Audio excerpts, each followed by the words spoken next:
Welcome, everybody, to our Thursday, September 16th City Commission meeting. We'll call this meeting to order. And just a quick announcement, we are celebrating Nikki's birthday. Our city attorney. So if anybody wants to stick around for the whole meeting, we will be having cake after our meeting. Ooh. Chocolate cake. Yeah. I was promised a song. You won't hear me singing. Thank you all very much. You're welcome. Happy birthday. So, Nikki, would you please lead us in the invocation and Pledge of Allegiance, if everybody would please stand if you can. Absolutely. Let's all take a minute to reflect together as we begin our meeting tonight, each according to our own individual beliefs and intentions.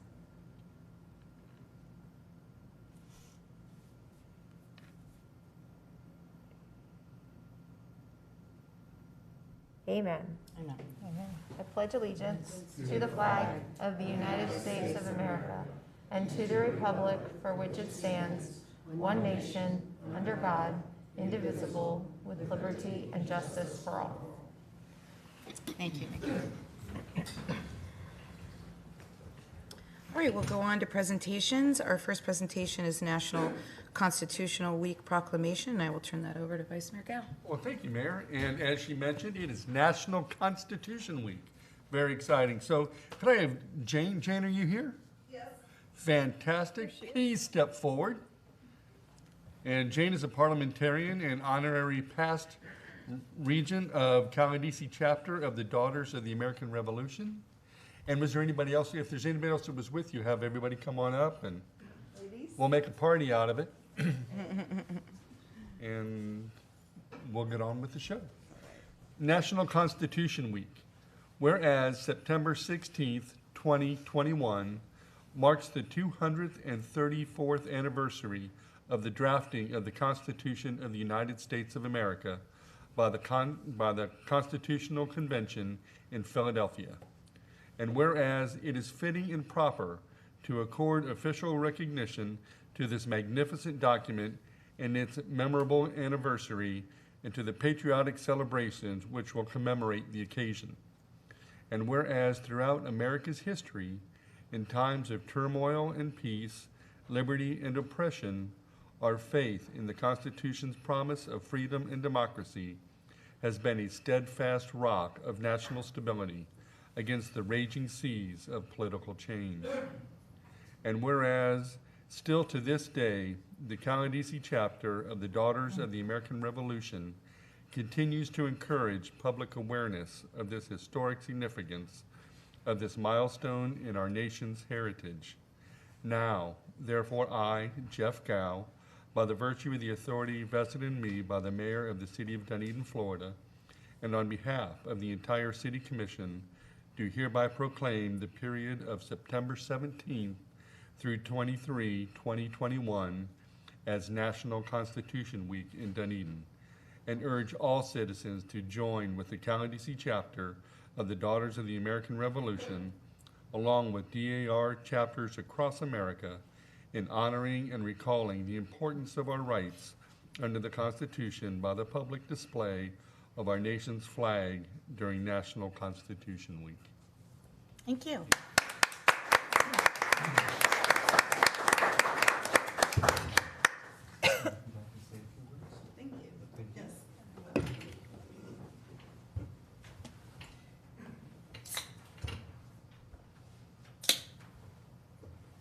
Good evening, Mayor and Commissioners.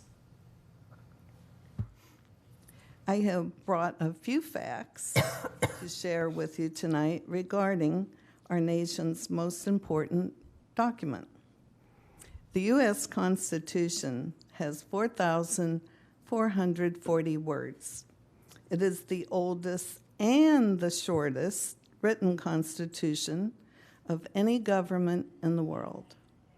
It is referred to as a living document because amendments can be added to it.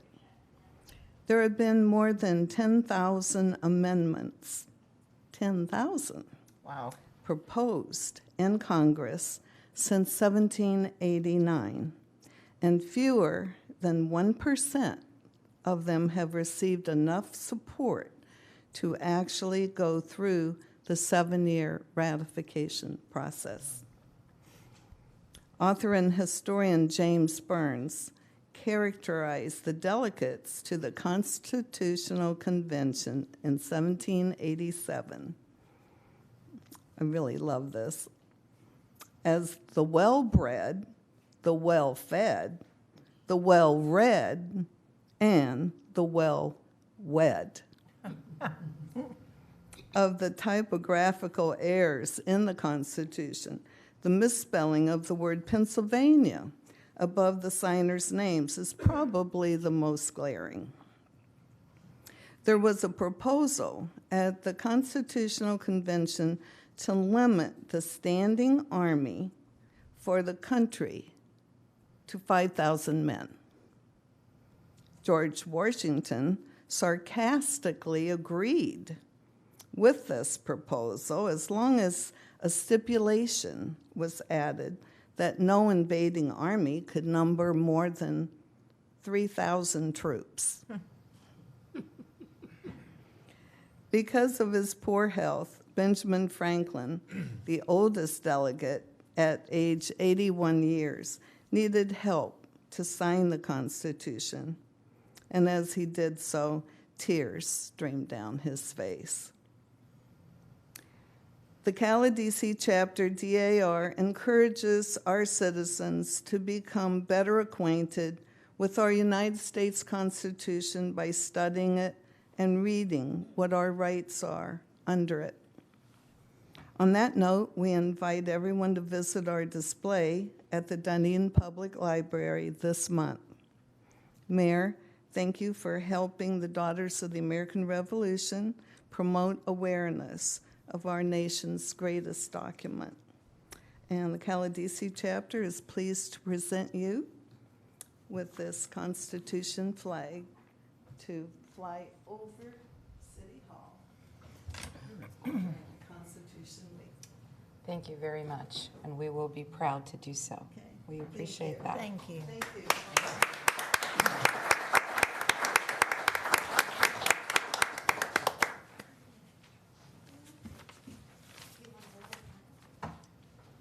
Oh, do you want me to hold Yeah, do the flag. She'll get a picture of it. Yeah, get a picture of all of you. And we'll present it back to you. We'll post this on our social media. You guys will be famous. All right, how do you want? Right up there, yeah, right here. And all together. Get it tight. Yes, yes, Please. yes, thank you. And we'll get the commissioner to seal behind you. And we do this. Perfect. All right, fantastic. Okay, 1, 2, 3. We'll take a couple.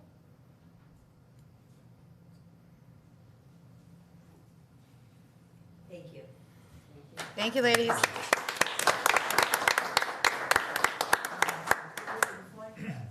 Yeah, we got to have the flag back. Thank you. Thank you, Paul. Okay, our next presentation is our historical landmark designation for 723 Loudon Avenue, better known as Lynn's house. Yeah. You know, we designated this in the last couple of weeks as a historical landmark, and Lynn was out of town on her annual fall vacation and could not be here, and we talked all about her, but we wanted to do a little run through while she could be here, so I will turn it over to Commissioner Kynes. Is Justin back there? Because we do have a picture of the house. We've sent several pictures that we could actually show the bungalow. Justin. I know Francis sent pictures, and Ann sent picture, and I forwarded that too, so we should have the picture. Well, while he's walking over, maybe you can talk a little bit about it. I really want you to see this beautiful house, but Lynn was out of town, and so it's our great pleasure to present this to you. It will be known as the Edgar House, 723 Loudon Avenue, circa 1928. Lynn, do you want to come Why don't forward? you go down there and take a picture with her? She's going to come down to you.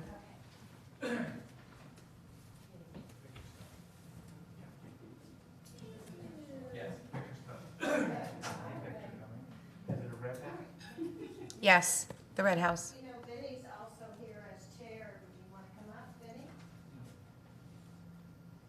He's chair of the Historical Preservation Advisories. And Ann should be here. Yeah, and. All right. There's the big. Want to say something quick? Well, yeah, just briefly.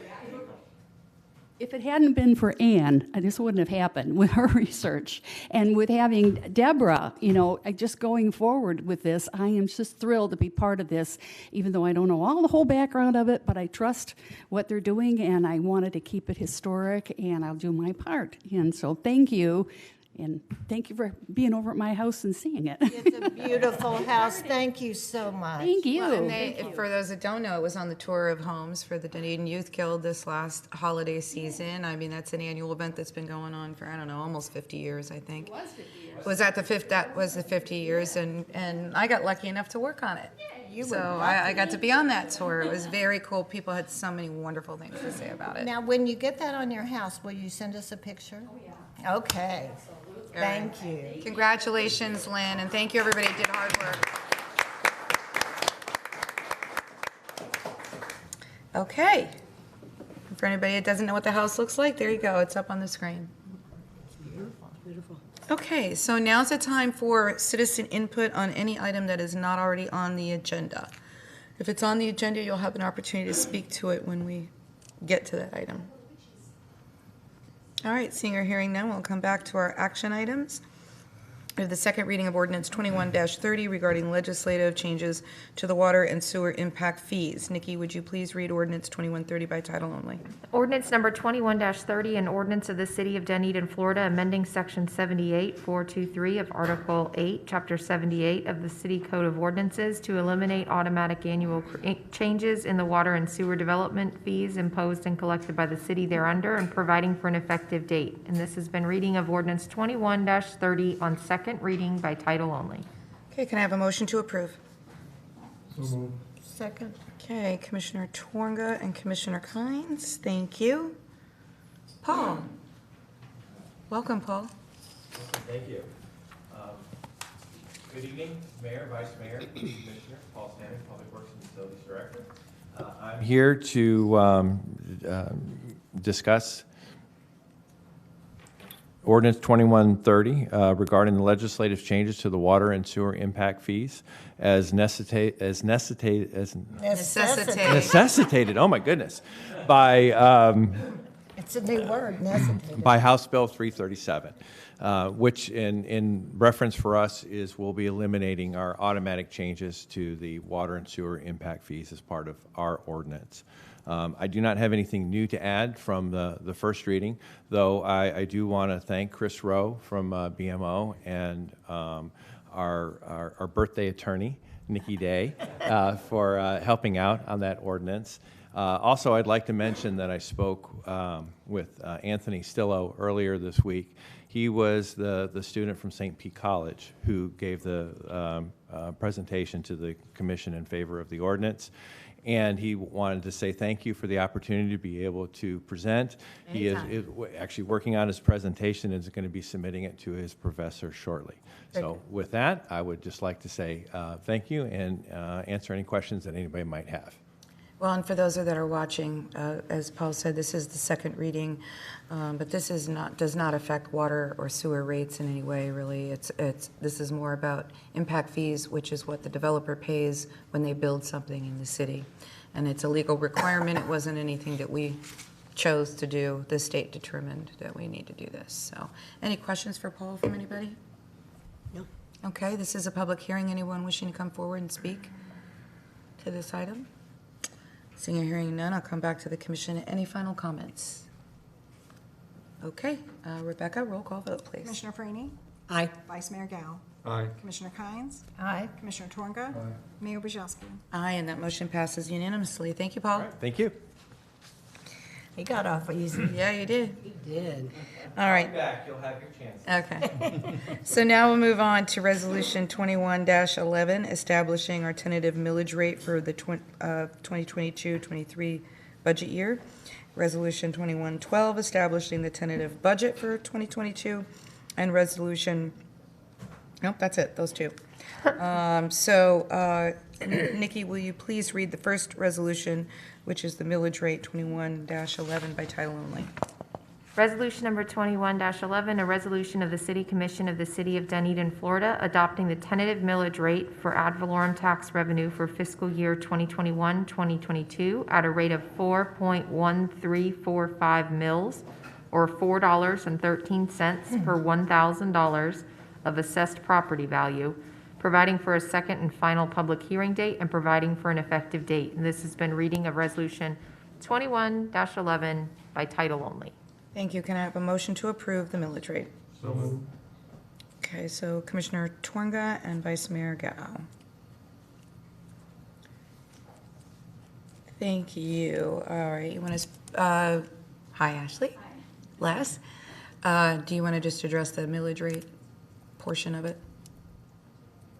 Sure, I can, Yeah, we've got two resolutions, so you kind of got to break it apart. We talked about the order for the statute too, so I Yep. think Les is ready to go.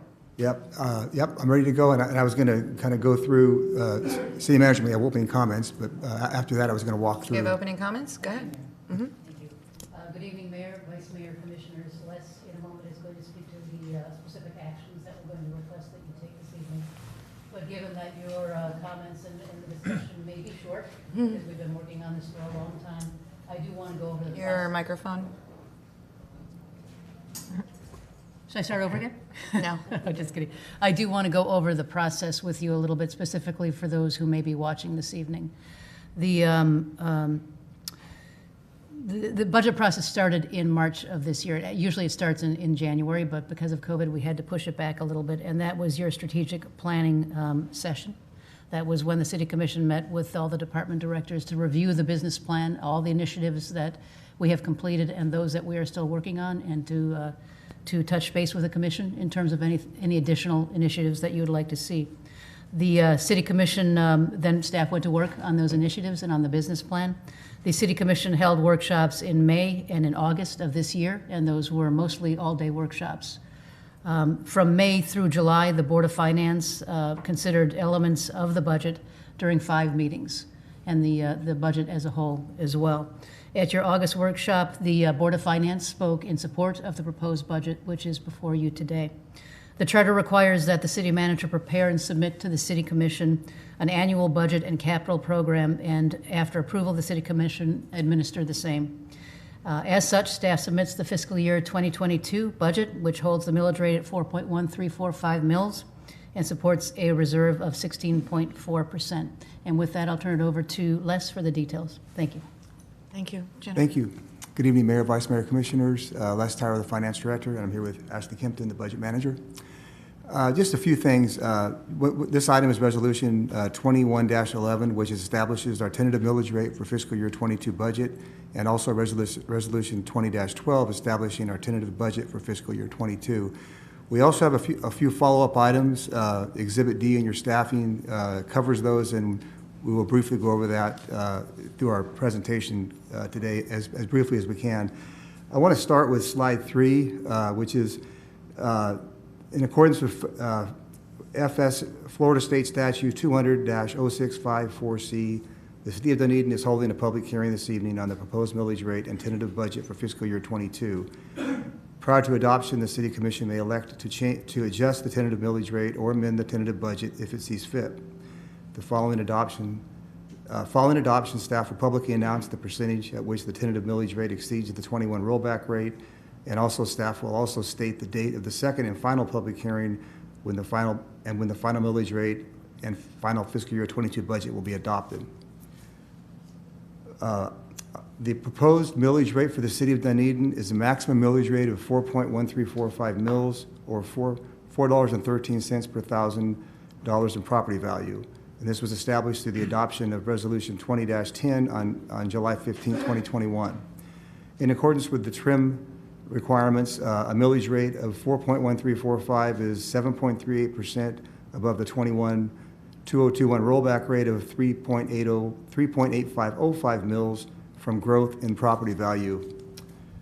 The proposed millage rate is due, the ad valorem taxes are budgeted at 95% collection rate. That's consistent with prior years. And again, it's 4.1345 mils. The ad valorem taxes are projected to generate $12,342,000 in the general fund in 2022, and ad valorem taxes will account for approximately 39% of the general fund revenues for fiscal year 22. The fiscal year 22 proposed budget was published on June 30th, 2021. Budget workshops were held on July 9th and August 10th. And following the summary of changes since August 10th workshop were made based on the Commission's direction and staff input.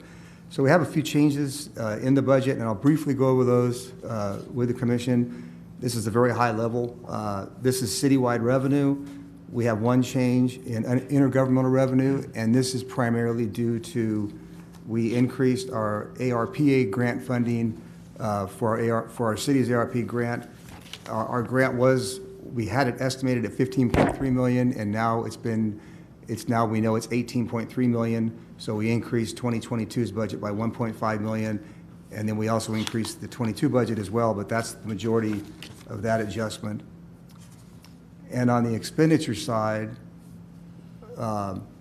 since the August 10th, we had small changes in personnel cost. We had a small adjustment to the cost of the transportation planner position.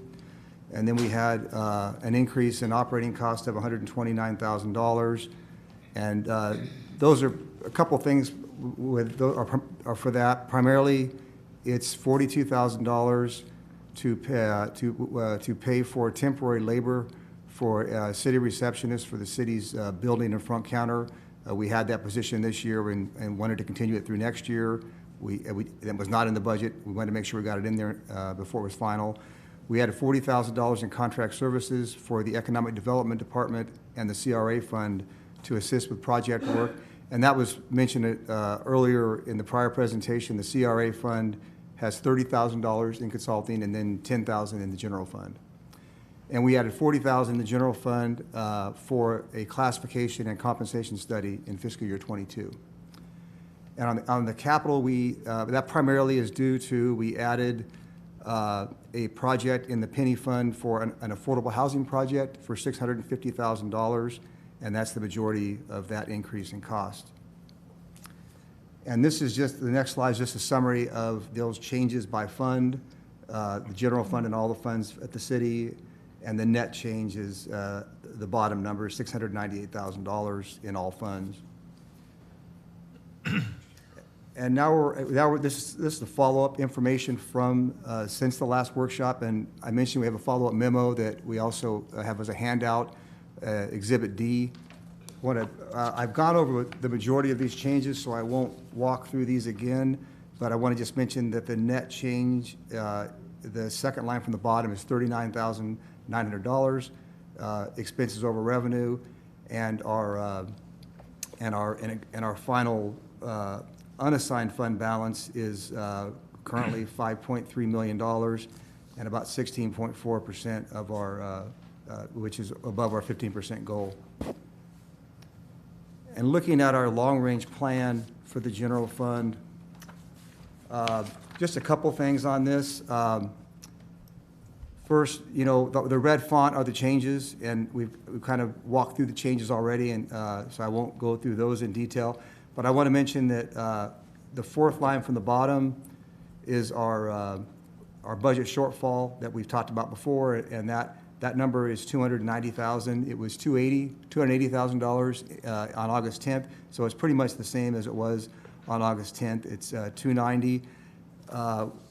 And I want to mention again, we did add information in the transmittal letter of the budget document, more about what that shortfall means, and basically it means that, you know, it could be addressed with increasing revenue, reducing expenditures, and/or services, or a combination of both methods. We feel the shortfall is manageable. It's not, you know, as a percent of our budget, it's a pretty small number. And I also want to mention that we feel it's definitely possible that we may receive more ARPA grant funding than we currently projected, about $2 million in the general fund for ARP revenue recovery, and that definitely possible. It could be more than that. So if it is, then that would help to cover some of those shortfalls. I want to point that out. And also want to point out again that our 15% goal, the very bottom line, the highlighted in yellow, we're above that, except for we're slightly below in 23 and 24, but all the other years we're above our goal, and we are at 16.4 currently in our budget in 2022, well above our current goal. And then moving to the general fund, this just shows the projects, and I just want to go into the next slide, slide 15. The only real change here is we added in a classification and comp study project. That was not in before, so we did add that in, $40,000. Moving to the penny fund. The only change in the penny fund is, you can go to the next slide, Ashley, is we added, I mentioned earlier, the affordable housing project for $650,000 for our city's seed money towards a potential project. So we do have that added to the penny fund. That's the only change. Can I just add to that, actually, and you recall that it's in the penny fund because we have to show the funding source in order to be eligible to move forward. It is eligible for ARPA, so we can move it out once that's in our bank account, correct? That's correct, yeah, it's eligible, yeah. And the next fund is the American Rescue Plan Act fund. And the only change here is just, I mentioned earlier, we increased the revenues from 15.3 to 18.3. That was the only change. And the CRA fund has a couple of changes. I walked through those in the prior meeting, but I'll briefly go over a few of them. And the most important ones are the 22 budget. We did increase expenditures in 22 by $80,000. It was $50,000 added to the downtown pavers and walkability enhancement project, and then $30,000 for the consulting services I just mentioned for the CRA fund. We added a potential placeholder parking garage in 2024 for $2.5 million, and that is to be financed. That includes the financing cost starting in 24 as well for that placeholder project. And then we added a few projects to the outer years as well in 23 to 27. And moving to that one, thank you, yeah. This is our total budget in 2022, all funds for revenues and expenses. And this just shows a summary of all of our revenues and expenses. Our revenues are $105.4 million and expenses are $110.9 million in our tentative budget. And now we're getting towards our resolutions here. I want to say that the tentative budget may be amended at this point. I want to point that out to the commission. Any desired changes in the tentative budget must be made prior to adoption.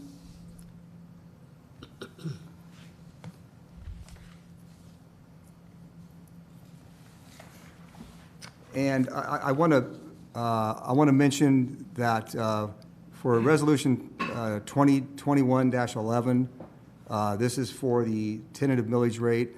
I want to announce that the tentative millage rate and percent increase over the rollback rate we'll be going over that in a minute. If we have no changes at this point and we're fine with the budget, then we can move to the resolutions. Well, we've already made a motion to approve the tentative millage rate, so let's have a dialogue about that first, and then we'll move to the next resolution. Okay, so we have a motion and a second to approve the tentative millage rate. Are there any questions on the millage rate at all? No? This is a public hearing. Anyone wishing to come forward and speak to our current millage rate, please feel free to do so. All right, coming back to the commission. Commissioner Tornga, any final comments? No, I'm happy to support the 4.1345. Okay. Commissioner Kynes? No. Okay. Anybody else? No. Okay. And I think it's been, what, 6 years? 16, yeah, 2016. You know, since there's been a millage rate increase, obviously, property values have gone up, and we've been able to accomplish more projects on behalf of our residents because of that. Okay, roll call vote, please. Commissioner Kynes? Aye. Commissioner Franny? Aye. Vice Mayor Gao? Aye. Commissioner Torga? Aye. Mayor Burzowski? Aye, and that motion passes unanimously. Now we have Resolution 21-12, establishing the tentative budget for 2022. Nikki, would you please read that resolution by title only? Resolution 21-12, a resolution of the City Commission of the City of Dunedin, Florida, adopting the tentative operating and capital budget for the fiscal year commencing October 1, 2021, excuse me, and ending September 30th, 2022. John, your mic. Oh, he's asking you to turn it on. I got it. Okay. For the fiscal year commencing October 1, 2021, and ending September 30th, 2022, providing for a second and final public hearing date and providing for an effective date. This has been reading of Resolution 21-12 by title only. Thank you. Can I have a motion to approve the budget? So moved. Second. Commissioner Torga and Commissioner Franny. All right, so your question to us regarding the budget was, do we want to make any changes? Is that what you asked? Yes, correct. Are there any proposed changes? Are there any questions on the changes that we hadn't seen since August? Okay, this is a public hearing. Anyone wishing to come forward to speak to our proposed budget that starts October 1st? All right, seeing you hearing none, we'll come back to the commission. Was there anything else you needed from us, Les? Can I go ahead and go through the approval of this? Yes. And then after you're done, we'll just make one. We'll do the readings. Okay. All right, any final comments? Commissioner Torga? No, happy to support this. Okay, Commissioner Franny? Yeah, I'm just going to thank Leslie and Ashley and city manager and department directors. We've had a lot of input into this, and, we'll continue to be challenged as we move forward based on some of our trends, but been a lot of work done, and thank you very much to staff. Thank you. Vice Mayor, any comments? No, I'll just tag on to Commissioner Freeney's. I agree with Commissioner Franny, but I'd also like to say, and I'm going to sort of ping pong back to what Jennifer said, is I'm not sure people really realize how many hours that goes into this budget and just trying to make the right decisions. And the staff has been really amazing, but I'm not, how many meetings all together we have had on this budget? Something like 8? 8. And the finance board. And the finance board has, they've worked very hard too. And then they'll start up again, all the department heads, and they'll start up again. So I just wanted to make that comment. It's a lot of time and work, and I'm very pleased with this budget. Me too. Good words. I think this last year has been the most interesting, and I'll venture to say thoughtful and strategic budget planning that I've experienced in the last 15 years. Because when we started in January, February, whenever it was, but even before then, we had no idea how much money we were going to have. So you were planning almost blind. And every meeting, we had new projections. Now, thank you, Jesus, that they all got better as we went along and didn't get worse. But every time we met, it was almost like you had to take a new perspective on what was going on in our budget and what our priorities were. Every department had to look at all of those things. And the flexibility, even I remember last fall, we were all talking that we're not going to say, no, we're not going to do this, or we're not going to say, no, we're not going to plan. We're going to wait, and we're going to see, and we're going to see what the trends show, and we're going to look at the monthly trends, and we're going to be smart about this. We're just not going to throw the baby out with the bathwater on a number of projects. And I'm really proud to say that almost everything we talked about or projected or thought was going to happen did. In our favor, in the residents' favor, which is so exciting. But I also think we're going to have to do a lot of that this coming year. We don't know the American Recovery Act money, You know, we got a lot to discuss there, and, you know, we don't know exactly how much that might remove the pressure off of this budget, but then we have to determine how much does it remove from the penny and what projects. You know, it was funny because when we first heard we were getting the 15 million, we were like, how could we spend it all? Now I'm worried that we're going to be fighting over the projects because, I mean, we've all had all kinds of time to think, and that's what we're going to spend our next year talking about, and how to fill the hole that we have, and ensuring our reserves are strong. And there's so many things that we have to talk about, you know. Plus, we're going to focus a lot on our employees with this study and what their pay levels should be. And, you know, everybody in the world's struggling with hiring people. We are suffering from the same. And, you know, our people have worked really hard this last year, and they deserve a lot from us. So we've got some really good things in this budget, I think, that will make some, at least, cultural impacts on our organization. So I'm excited to go into this new year. Obviously, you've heard it 50,000 times, but we thank everybody. I mean, there's so many departments, department heads, I'm going to say it wrong, district managers, whatever you want to call them, you know, the division managers, and, you know, everybody's had a hand in this. So really excited. Quick question for you, Jennifer. Our next strategic planning session, are we going to plan that for January? Yes. Yeah? Mm-hmm. Yes. So you better find somebody to help us with that quick. Right. Because holidays are coming. So thank you guys for all the hard work, and thank you to the Finance Board as well. Roll call vote. Vice Mayor Gao. Aye. Commissioner Kynes. Aye. Commissioner Franny. Aye. Commissioner Torga. Aye. Mayor Brzezowski. Aye, and that motion passes unanimously. And I know you've got some stuff you were required by law to read, right? Yes, thank you. Okay. In accordance with the Florida's Truth and Millage Trim laws, a notice of proposed tax increase and a budget summary advertisement will be published within 15 days of today's tentative budget hearing. Also, a public hearing to adopt the final millage rate and budget will be held on Thursday, September 23rd, 2021 at 6 p.m. at the City Hall City Commission chambers. And then just also, want to mention the full 22 operating and capital budget is posted on our Finance Department's website, and the link above. Thank you. Thank you. Thank you, guys. Very good. Mayor? Yes, ma'am. Just want to remind everyone, because I did bring it up before, I will be spending some important time with my mother next week in Ohio. So for next Thursday's second public budget hearing, which I think will be all in 15 minutes, I would need to Zoom in, if that's okay with the Sure. commission. Yep. We will have a majority of people here, right? Everybody else is planning to be here? Yep. Okay, then that Thank you. works. Appreciate it. All right, I guess I will turn to Nikki. We have the Florida Opioid Settlement Resolution 21-24. Would you please read that resolution by title only? Yes, resolution number 21-24, a resolution of the City of Dunedin, Florida, authorizing the city to join the state of Florida and other local governmental units as a participant in the Florida Memorandum of Understanding and formal agreements implementing a unified plan for allocation and use of prospective settlement dollars from opioid-related litigation and providing for an effective date.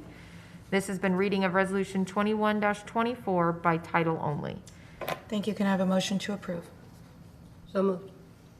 Commissioner Franny and Commissioner Gao. Okay, Nikki, you want to explain to us what all this is and what you see happening down the road? Several months ago, the mayor received a correspondence from the Florida Attorney General. They sent out a letter to all cities with a population over 10,000 with regard to some litigation that the state of Florida has been engaging in against numerous pharmaceutical companies engaged in the manufacture, marketing, promotion, or distribution or dispensing of opioids. The state reached a potential settlement with the pharmaceutical companies that now requires approval by a certain number of the cities and counties that would be receiving money from the settlement. So what you have before you is the proposal from the Attorney General for the city to accept. There are 3 funds established in the settlement, and to say that the calculation of what goes into that funds is complicated, would not be able to be said briefly or brilliantly. It's a very complicated formula, and while they've provided some estimates, there really is not a definitive answer as to how much money the city might receive directly. But let me just tell you a bit about the structure. So there's a state fund. That money goes directly to the state to allocate for opioid abatement activities. All of the funds must be used for opioid abatement activities, and we listed in your memo what those can include: strategies, programming, or services used to expand the ability of treatment for individuals impacted by opioid use disorder or co-occurring substance abuse and mental health disorders. So those are the purposes that any of these funds can be spent for. So a portion goes directly to the state. There is a regional fund, which is not yet funded yet, for the county to be able to be, only the county could be considered a recipient of the regional fund for our area. And then a city/county fund. Those are direct distributions to the city or county, regardless of whether our county receives any regional funds. So as you can see in your backup, the city and county fund anticipates that the city would receive a direct distribution of somewhere between $10,756 and $19,975. So, not a lot of money, but more, it's all based on, essentially it's based on population numbers. The city is not a direct party to any litigation that the state is party to against these pharmaceutical companies. So I just want to point that out. Any distribution from the regional fund would have to come from a county, and we anticipate that there will probably be a proposed interlocal agreement forthcoming if the county is one of the counties that is eligible to receive a regional fund. So not every county in the state of Florida will receive distributions from the regional fund. The county actually has to take a few extra steps to prove that we are a county that was substantially affected by the opioid epidemic, and so they're still in the process of doing that. And but if the city approves this resolution tonight, that will support the county's application for additional funds from the regional fund, and you would be seeing a forthcoming interlocal agreement. It's anticipated locally that the interlocal agreement may propose not only distribution, what could be done or what the county plans to do with the regional fund, but an option for the smaller cities, such as Dunedin, to pool their money together to also be spent under that interlocal agreement. So as more of a countywide approach to the opioid abatement activities, as opposed to having these really small budgets and trying to tackle a problem such as that with such a small potential settlement fund. So I think that answered all three things, what it is and where it's potentially going, but I'm happy to answer any other questions that the commission may have. Okay, questions? Can, would the fire department or the EMTs, would part of that settlement, I'm just curious, be used for the opioid antidote, Narcan? Isn't that what it's called? Would that be under that? I'm not sure. It wasn't listed specifically. It just listed strategies, programming, and services used to expand the availability of treatments for individuals that are impacted by opioid use disorder or co-occurring substance abuse. Well, that's what I think all of our EMTs probably in the county now carry. Does the fire department carry it? I think it's the ambulances. Well, they all carry it. They also carry it? Okay. Okay. Any other But questions? I'm not sure if that's considered abatement or treatment. Yeah, And so you'd have to really look at whether or not that's a authorized use of the funds under the settlement. Okay. So I'm just trying to make sure I understand. So this amount of money is money we potentially would never physically see in our city. It's just, but it's kind of our allocation. We're agreeing to, hey, let's put all the money together, do the best approach in a unified way. But by us buying into that, that gives more power to the county to get more money. But again, it's all about pooling it. you can make that decision about pooling it when you're presented with the interlocal agreement. That's not what this resolution tonight does. I was just kind of giving an idea of where it might go, because I could also see why trying to develop a administrative program to be sure that the funds are spent appropriately for about $19,000 would probably be more. Cost more than it's worth. Costing, end up costing more to make sure that the money is being used for appropriate purposes. So I think that that is a decision that the city can make when it's presented with the interlocal agreement. No, we want to keep your regional fund, but we've got a plan for this $19,000. You can still make that decision at that time. It was just an idea, because it can seem daunting to try to tackle a problem like that with only $19,000. It'd be a little drop in the bucket in terms of what could actually help with abatement activities countywide. Yeah, and I mean, to me, this is where the county, I mean, because, you know, they get what they involved in a do. lot of those big issues. And so it just makes sense that they would have the expertise and the ties, the expertise to make more happen with it. But I understand. I just want to make sure I understood what we're approving tonight. Thank you. And even though we're not making that decision tonight, I would say something to think about. I'm sure you're going to see these in many of your cities. I think it would be important to make sure whatever the interlocal agreement, the future interlocal agreement says, is that it's, you know, that there's something in there that they will ensure that it's regionally significant in the county. So it's not everything is going to be in St. Pete or Clearwater. You know, that it's going to, you know, that obviously you're not going to have a program for every city, and I don't mean it like that, but that it's going to be accessible, Right. accessible all over the county within reason. So Yeah, that would be important to me. Those are really good points, and that's probably all the more important especially if cities are giving their allocation back into this interlocal agreement, certainly. Right. Okay. Any questions? No, actually, that was my concern. so. Yep. Questions? Okay. This is a public hearing. Anyone wishing to speak to this item, please feel free and come forward. And yeah, just come on up to the microphone. Give us your name and address for the record. Right here. Thank you. Mayor and everybody doing a fantastic job. I'm new to your residence. I've been here since January, and I just was listening because it's personally affected me with my family. Is this a epidemic in Dunedin? No, not that we know of. Is there effective programs if it is? It's a statewide. I understand that, Mayor. I didn't know if it was, because it seems like a small community. No, it's not. Okay. Every city is accepting this resolution. They're asking every Every city 471. over 10,000 Right.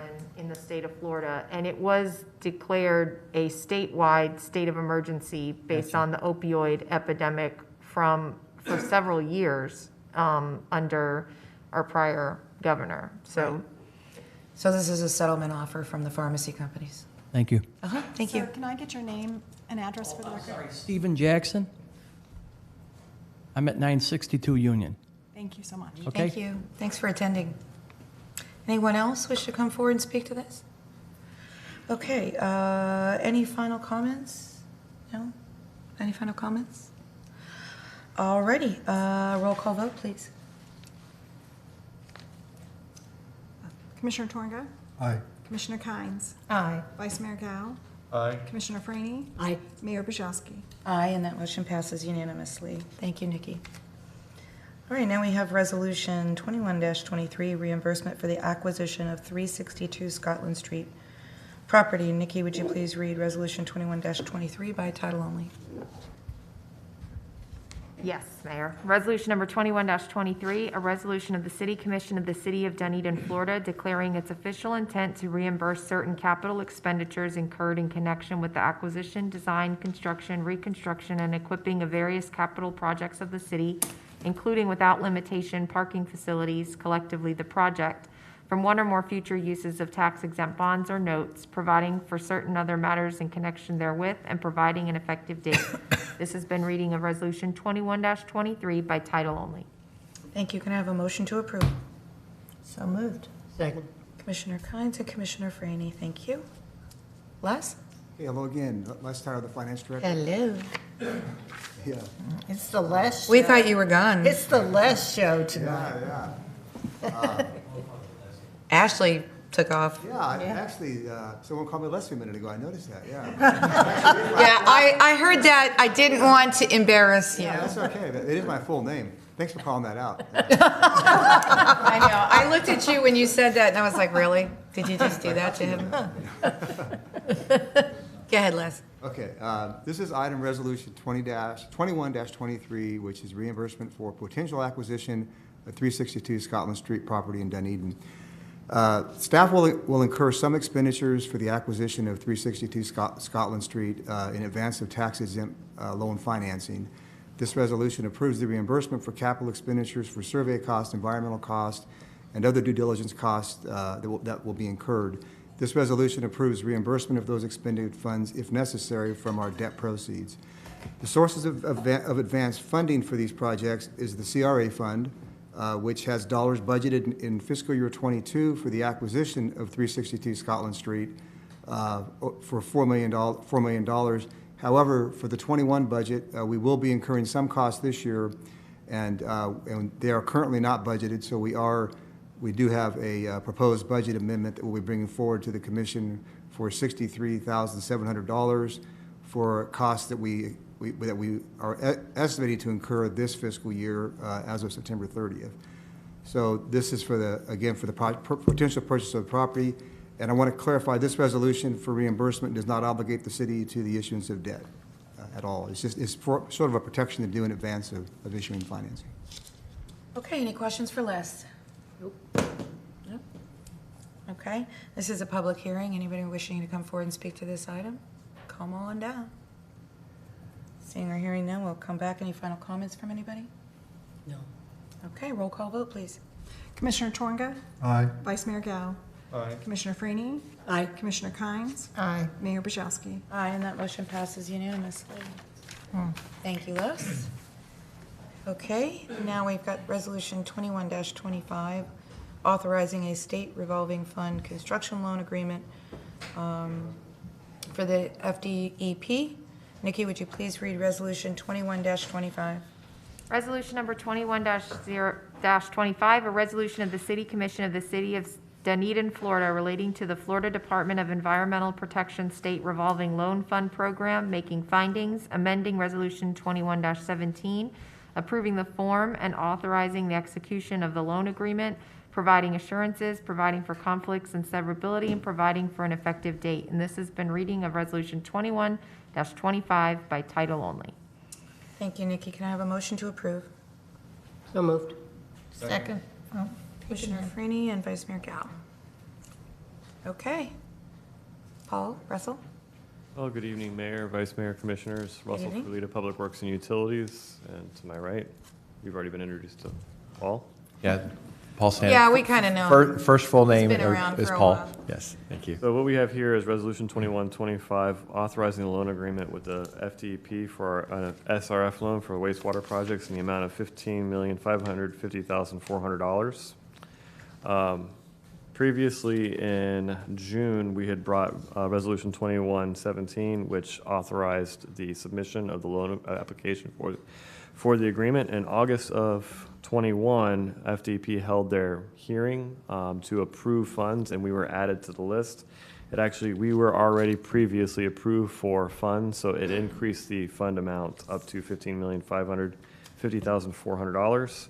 The purpose of this resolution is to amend Resolution 21-17 to approve the form of the resolution and the execution of the loan agreement, to provide assurances of compliance with the loan requirements, to provide for conflicts and severability, and to provide for an effective date. And staff hereby recommends approval of Resolution 21-25. Okay, any questions for Paul? That was brief and brilliant. Yes. That was brief and brilliant. Yes, especially from this group of fine men. Whoa. I'm looking at Jorge, really. He's not even talking, but I'm looking at him. Okay, this is a public hearing. Anyone wishing to come forward and speak to this item? Nobody? Man, nobody wants to talk to us tonight. I know. Yeah, All it's right, we'll great. come back to the commission for any final comments. Commissioner Franny, anything? No, this is all positive in terms of a good fiscal situation for the city, so I'm certainly approving. Well done, guys. Our infrastructure. Anything, John? It looks like we're responsible with regards to wastewater. Yes. Thank you. It's a good thing. I was going to say that too. In the last 5 or 6 years, we will, or within that window of time, 5 or 6 year window of time, we will have invested for over $40 million in our water and wastewater system. And it's even more than that with the extraneous projects, but I mean in the major overhauls of our system. And, you know, there are some cities in our county that they're striving to achieve that, but have not yet been able to do it. So we have taken our obligations and made good public policy and good public budgeting decisions to ensure that we're not one of those cities and that we're doing the right thing and taking care of what the basics of government really are. So those 3 men that I was complaining about talking all the time, they have good reason, and they're the backbone of all of this. So thank you very much. Appreciate it. Roll call vote, please. Commissioner Tornga? Aye. Commissioner Kynes? Aye. Vice Mayor Gao? Aye. Commissioner Franny? Aye. And Mayor Brzezowski? Aye, and that motion passes unanimously. Thank you, gentlemen. You know, she quit calling on me first because it confused me so much, I almost said nay. And then she said, forget it, I'm never calling on her first again. There's actually a method to my madness. Yeah, you have to rotate it, I know. Okay, so now we have the city manager's annual performance evaluation. I know that all of us got the supplement, which was the combined evaluation. So I'm going to take this in 3 phases, if you will. First, I thought we would talk, and certainly tell me if you want to do it differently. First, I thought we would talk about just performance, okay? Second, I thought we would talk about the salary raise, no raise, whatever that is. And then third, we could review the goals and determine if we can all approve those. So Sure. is that Sounds good. okay way to approach it? All right, did you have opening comments? Sure, Mayor. Well, you don't have to. I'm just asking. I didn't ask you earlier when I talked to you if you had opening comments. Just real quick, good evening. Teresa Smalling, Director of HR and Risk Management for the city. As in this item is in accordance with Jennifer's employment agreement with the city, where she receives an annual evaluation. The evaluation forms and a memo are sent to the commission, and they have an opportunity to meet with Jennifer and discuss goals and performance. And then the form is compiled in the exhibit that the mayor just mentioned for commission discussion. So I will turn it back over to you, Mayor. Okay, thank you. Did you have anything you wanted to add, or you want to wait till the end? I'll wait till the end if I may. Yeah, I'm sure. Go ahead, you can go running down the street if you want. Okay, so I'll open it up and just say that for those watching, we go through this process every year. It's not an easy process because it's very public. And you know, of course, none of us can speak to each other about what we're going to talk about because that's against our Florida State Sunshine laws. So the reason we compile this is so that we can all kind of study and think about what everybody's had to say before we come here and be a little bit more productive. We grade the city manager on any number of items. Let's see. Personnel management, managing the organization, relationships with the public, relations with other government entities, or just to name a few, and there's a lot of subjects underneath there. And of course, you know, the city manager represents the entire organization. So her performance certainly reflects on the performance of the entire organization. It really does. And I think sometimes we forget that. So everybody filled out their form. We have the thing. So I am, there are a lot of comments. Anybody can go online and read all the wonderful comments. So just as far as performance, I'll start at this end. Commissioner Tornga, what are your comments? Yes, I had the opportunity, obviously, to do this evaluation with Jennifer. And I just want to point out that I'm what do we call me? A new experience. A new experience, yes, but so new. So I had about 9 months, and I wanted to make sure that I was evaluating on those 9 months, nothing more, nothing less. And so I'm pleased to announce that across the board, I gave meets expectations. I have high expectations. I knew Jennifer before, so that does enter in a little bit, of course, but I have high expectations for someone at this position, and so I'm leading off with meets expectations, which I consider to be a very positive review, and I made that statement on the review. Thank you. Okay. Commissioner Kynes. Yes, these are my comments. The comments for relations with the commission, I said outstanding relations with the commission. All are fairly treated, and she is outstanding in her ethics. With the comments for fiscal management, and poor old Les and Ashley, they left before they got any nice words. I said Jennifer has put together a great team with Les, Ashley, and the other members of finance. There has been a sea change with relations with the Board of Finance, with the team that she has put together. On personnel management, I said this is Jennifer's forte. I like that she meets each department and talks one-on-one with the department workers in August and September of each year. I think that's really special.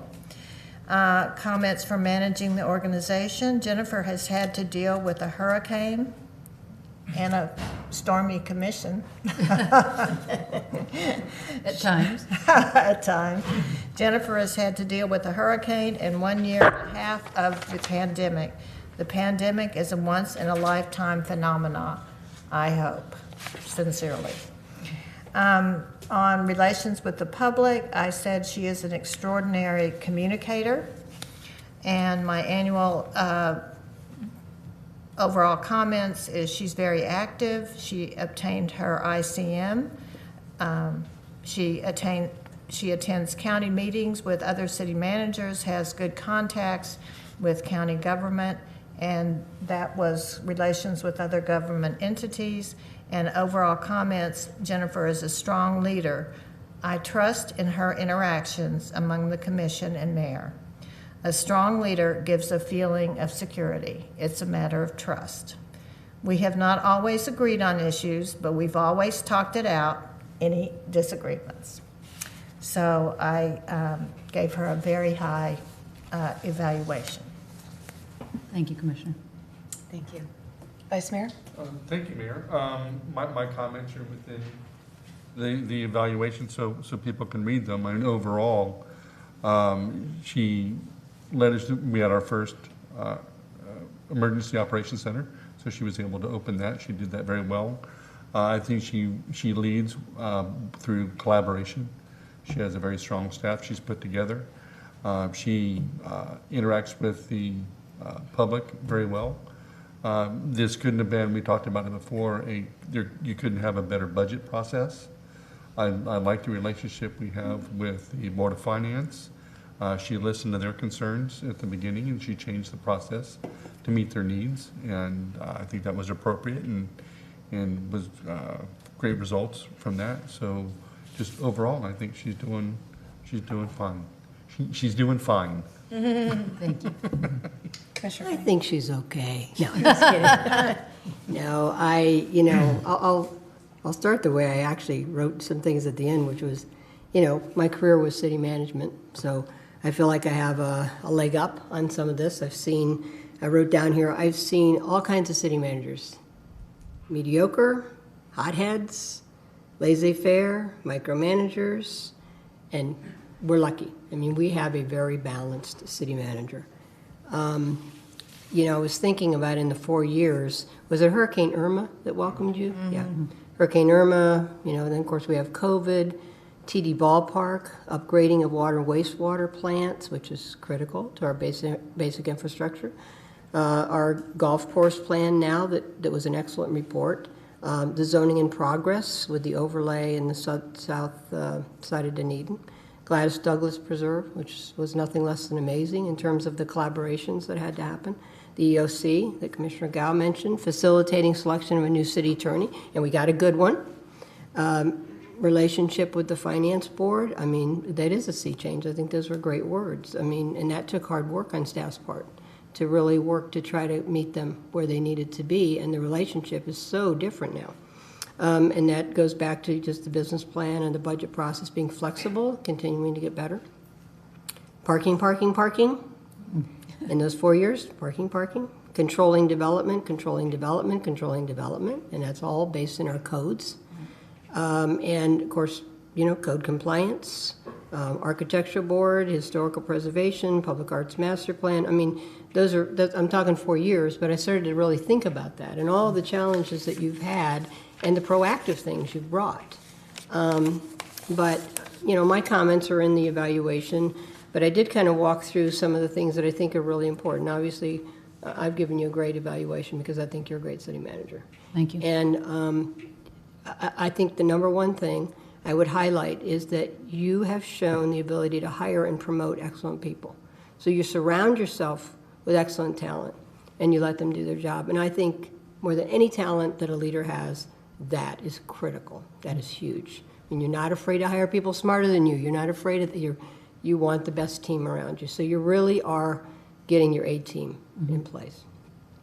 Gladys Douglas property acquisition this year, amazing. Again, relationship with the county, I'm so happy with that. You have a very strong reputation with fellow city managers and the county, and that's great. You can pick up the phone and call Barry Burton, and you've all had your moments, you and Barry, but it's respect. You grew, between the stadium and Gladys Douglas, you really developed a respect, and that it says a lot about your character. The kickoff and implementation now of City Hall.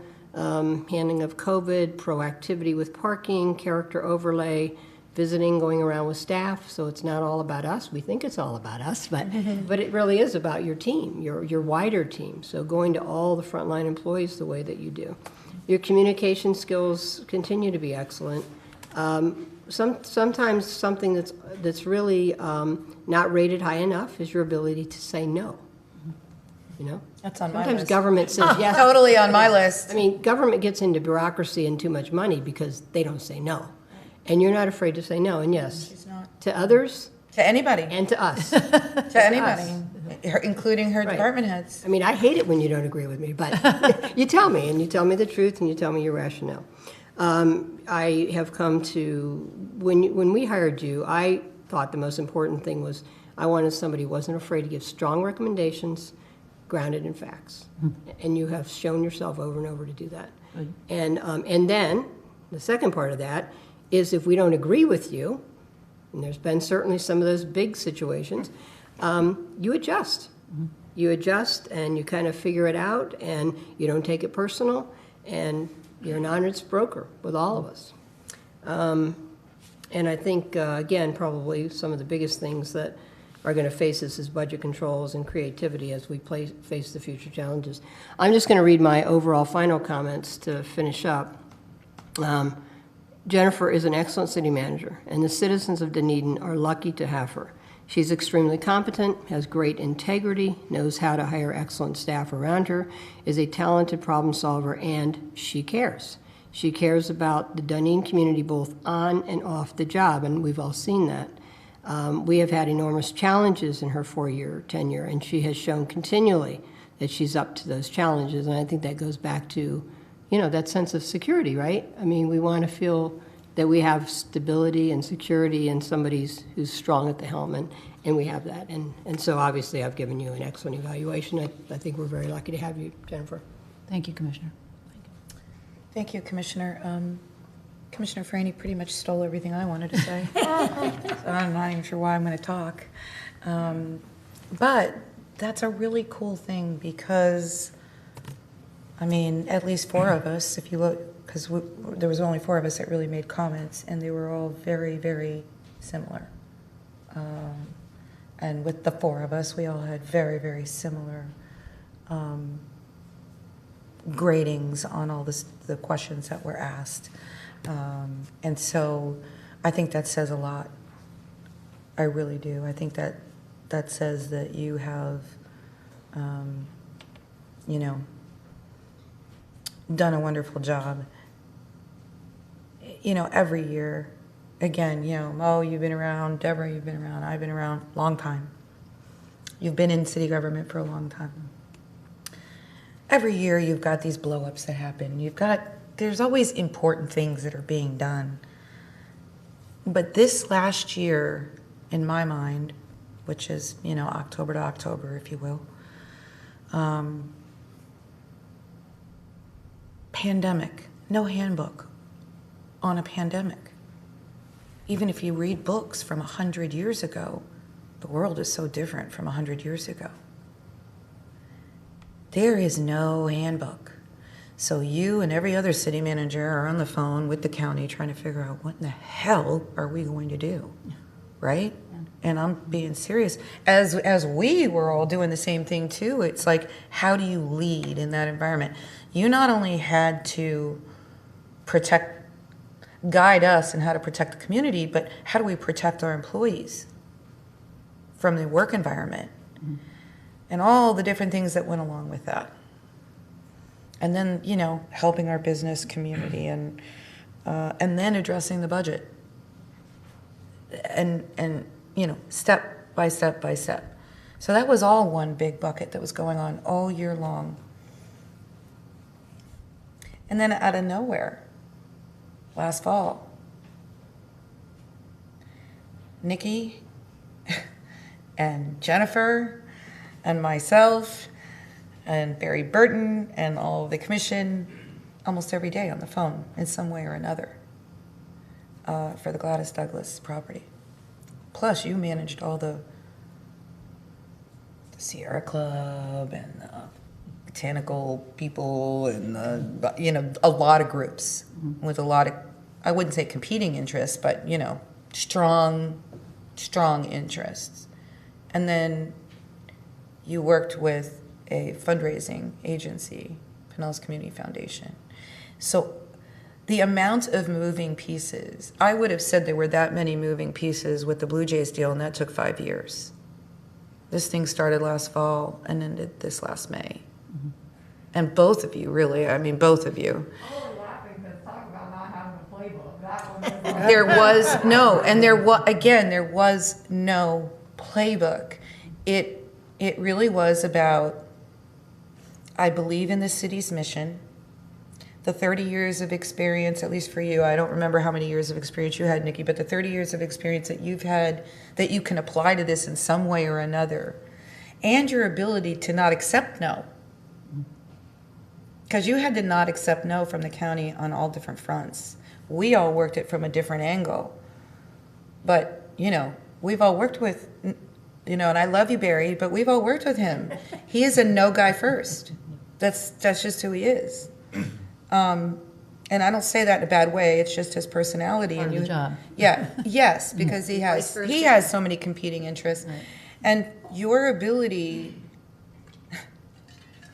to just keep plugging away and plugging away and plugging away and getting him to see, you know, the light at the end of the tunnel. I mean, there was no playbook for any of that. And I mean, that 44 acres, when we think about Dunedin, what do we think about? We think about that back in the 60s or 50s, I guess, late 50s, early 60s, that property was donated to the state or sold to the state, right? That's a Dunedin legacy, even though we don't own it, right? We think about Hammock, where we got that property, and now we think about, not that there haven't been other pieces, but now we think about, this is a legacy project that no one in the world saw coming. Mm-hmm. And we're working on the lake part now. Yeah. The fact that you were able to stop the world and had to stop the world that you were working on and so focus on that for pretty much 6 months, if not longer, And the city kept running because of the good people like Mo mentioned. It's pretty impressive. And then the city hall thing. I mean, that thing's been going on for 20 years. You brought it home. You and Doug. Right. I mean, let's just face it. Oh, absolutely. Doug had a big part of that too. But Huge part. But it took an enormous courage on that issue because you believed in it. Your employees believed in it.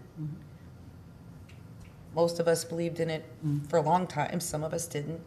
You were able to bring the community along too, and you made it happen. And now it's being built, and you know, Jorge will get the golden shovel at some point, for all his work over there.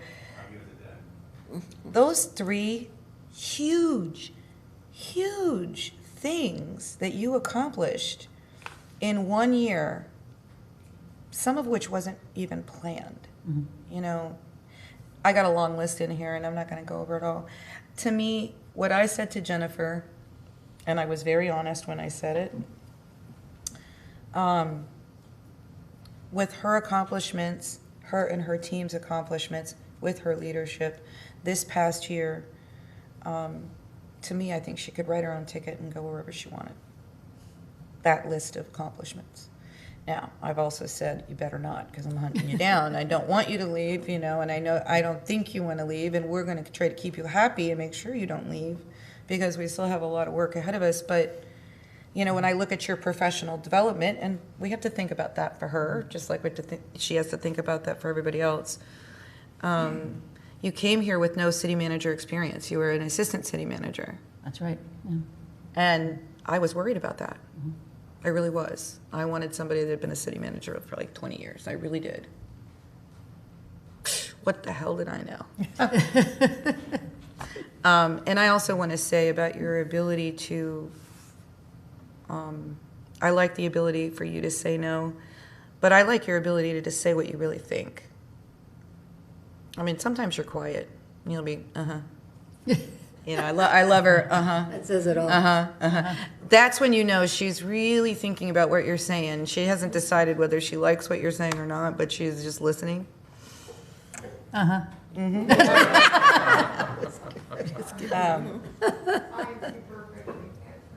But she really does say what she thinks, and you really need that. You can't, but she does it in a very respectful, professional manner.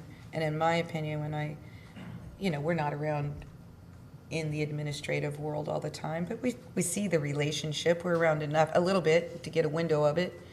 It very much appears that your direct reports have a lot of respect for you. I feel, at least what I've heard along the road, that they feel highly respected by you, because it's a two-way Oh, they are, yeah. street. So your operation of the organization, I think, a lot of things came together this year, because a lot of things were in flux last year. And I noticed that when I looked at last year's goals. You really, stepped it up. I couldn't be more proud of our organization's leaders. I don't normally hand out a lot of outstandings and excellences. I do for different categories, but there wasn't one meet expectation in my review. Every one of them was outstanding and excellent, as with 3 other of my colleagues. And that's because you deserved it. Thank you, Mayor. You deserved it. Thank you. Okay, so that's the performance side. So let's talk the salary merit increase, or whatever we want to call it. I'm sure you guys saw on my thing what I was proposing. I gotta find it again now. But that doesn't, I'm just giving us a starting place. I know that our employees, starting October 1st, they're getting a 3% increase. And, I just think that Jennifer has done such an exceptional job. I talked with Teresa, and we kind of thought about some things. And when Doug worked on the Blue Jays project, we gave him the Bright Star Award, which wasn't an award, and it was also a one-time bonus for his work on that and how hard he did and everything. And I just think after this year, I do think Jennifer deserves something extra. I'm open to what that extra is, I was just trying to find something that was maybe already in the system to show some things. The 1% would equal almost $1,900, something like that, as a one-time bonus. So I'm open to whatever you all want to do. I mean, I'm prepared to do to propose a 3%. I'll be honest, the last two taglines, because we got this, before the meeting, I hadn't noticed the Bright Spark Award suggestion, so I hadn't really had a chance to really give it much thought. Not saying I'm opposed or not, I just hadn't thought about it. Certainly tonight, I'm prepared to propose a 3%. And, I wish I could give you 10. It's not, it's just about. I knew we had this thing in the system that we did to acknowledge Doug for all the hard work he did. We didn't acknowledge it while he was doing. I had just forgotten about it. I don't remember what that Yeah, is. we had him up here. We gushed all over him. And he just got, whatever his salary was, he got a 1% bonus check. So it's not a particular amount. It's for any employee that's just done something phenomenal. And I just feel like she's done something phenomenal and she deserves it, so. Anyone else have any proposals, or? I'm looking at you, but don't feel pressured. If you're not ready to talk, I know. No, I can talk about it. I agree with Commissioner Freeney. I didn't see the salary beforehand.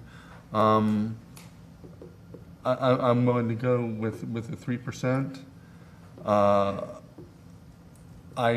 I like Commissioner Torga's thoughts on, and this isn't a city manager, city of Dunedin issue, but it's CEOs throughout the country and their corporations that always make so much more money than their employees, and that's a concern. And so I'm giving Commissioner Torga's thought, and now it's a matter of what do we do with that, Well, and that's a different Teresa, conversation. do you want to give us the 4-time amount?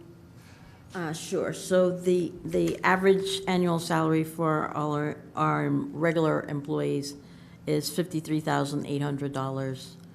4 times that amount works out to $215,203. $215,203. And she currently makes $186,000, right? Yeah, 186. And with the 3%, I think that's $9,700 increase. Yeah, 3% merit is just under 6,000 additional. Okay, so 192, takes her to 192, so she's Yeah, within just the under range. 192. And that's fine, and I don't know, and I don't mean to be stepping on Commissioner Torga's, what comments he has, but I just like that conversation. Yeah. And I don't know that the 4 times is something, or if that's something he just thought about, but I like the conversation of concern over the pay disparity between senior managements and CEOs and average staff. And so it's, at least for me right now, important just to have the conversation, but I don't have an answer to that, I don't have a solution. So I just wanted to acknowledge that, and I think it's something that we should all ponder. I don't know that it's reducing CEO money or it's increasing staff. Well, salaries. we're doing the salary, I'm sorry, what are we calling that? Comp study. Yeah, the class and comp studies, so likely all of that's gonna go up anyway, Okay. to some degree. I mean, it's not gonna go down. Right. And is it okay if I just jump in? I think that is what the class and comp thing is about. Are we competitive? Because every area has their own competitiveness. Water, wastewater, police, fire. I mean, there's different city managers. And to me, we just have to stay competitive if we want the best. And I think the pay and comp, study will help us to make sure. Now, I think we've probably fallen off in some areas. I have no little doubt about that. But I think the same thing is true for the city manager. We have to stay competitive. We got a great city manager. And we went up considerably. So I understand what you're saying, but I think if there's any hesitancy, that hopefully the class and compensation study will be very helpful to us in that regard. Did you want to jump in on that since he was talking about your Sure, I'd comments? love to. Thank you. I really wasn't prepared to discuss specific details, but I'm going to make a comment about one one that was made. I appreciate the comment, Jeff, that you made, because that was a comment really made for us, because we can't talk about that. And what I really was talking about there was sort of benchmarking and seeing where we stand. But I'm a real strong supporter in us doing the comp study and to just see where we are. I want to make sure that everybody's getting paid what they should be paid for what they're doing here at the city. And so I have to, in my opinion, in my position, I have to look at everybody, and I have to start at the top. I have attempted to get some information on the rest, and I'm going to get it now with this comp study, so I can see where we stand. But yes, you are correct, and there is some number, but I really like benchmarking as much as that number. I like to see a number under 4 times, and I just picked that, and I can discuss that at length, but I won't do that tonight. One of the comments that you brought up, the new number, the 53,000. I've had to get this number from another source and looking at other organizations in other cities. You mentioned a number of 186. I have to call a question to that because of some deferred compensation, and I really don't want to talk about that right now. I don't think that that's necessary, but that number should be classified in that. It's called compensation, deferred compensation. They don't call it deferred salary, they call it deferred compensation, but it's along those lines.